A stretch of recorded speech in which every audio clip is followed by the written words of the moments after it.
नाग पंचमी का त्योहार हर साल सावन माह के शुक्ल पंचमी के दिन मनाया जाता है।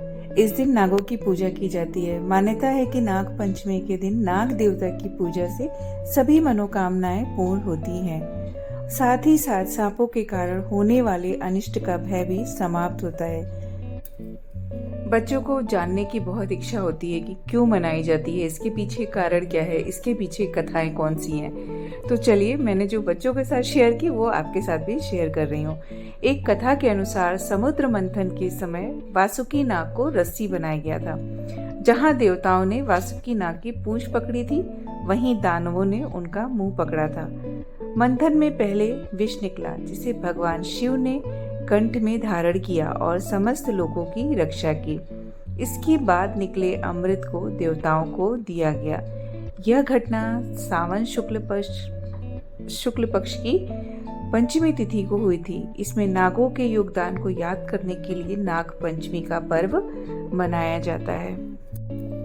एक अन्य कथा के अनुसार श्रावण शुक्ल पक्ष पंचमी को ही भगवान श्री कृष्ण ने वृंदावन के लोगों की जान कालिया नाग से बचाई थी।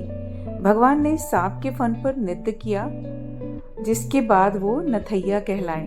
तब से ही नागों की पूजा की परंपरा चली आ रही है।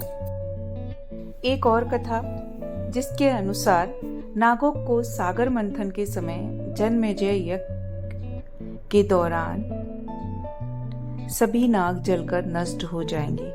कालांतर में जब अर्जुन के पौत्र राजा परीक्षित के पुत्र जन्मेजय को पता चला कि उनके पिता की मृत्यु का कारण सर्पदंश था, तो उन्होंने नागों से बदला लेने की सोची और सर्प सत्र नाम के यज्ञ का आयोजन किया। इस दौरान नागों की रक्षा के लिए यज्ञ को ऋषि आस्तिक ने श्रावण मास की शुक्ल पक्ष की पंचमी के दिन रोक दिया और आग के तप से तक्षक को बचाने के लिए ऋषि ने उन पर कच्चा दूध डाला।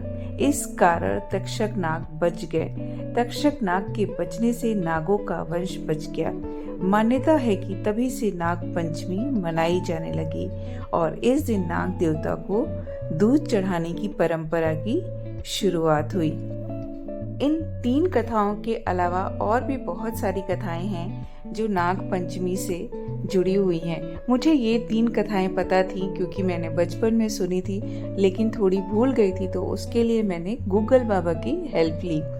और नाग पंचमी के दिन कहते हैं कि कुछ और जो नाग हैं उनका स्मरण करना बहुत आवश्यक है।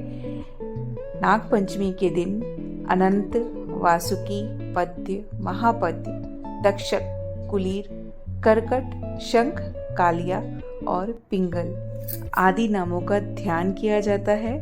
और इस दिन घर के दरवाजे पर सांपों की 8 आकृतियां बनाई जाती हैं और फिर हल्दी, रोली, अक्षत और पुष्प चढ़ाकर सर्प देवता की पूजा की जाती है। इस दिन कच्चे दूध में घी और शक्कर मिलाकर नाग देवता का स्मरण करके उनको अर्पित किया जाता है। मैंने बचपन में इन सारे नागों के नाम सुने थे और मुझे अभी तक याद हैं।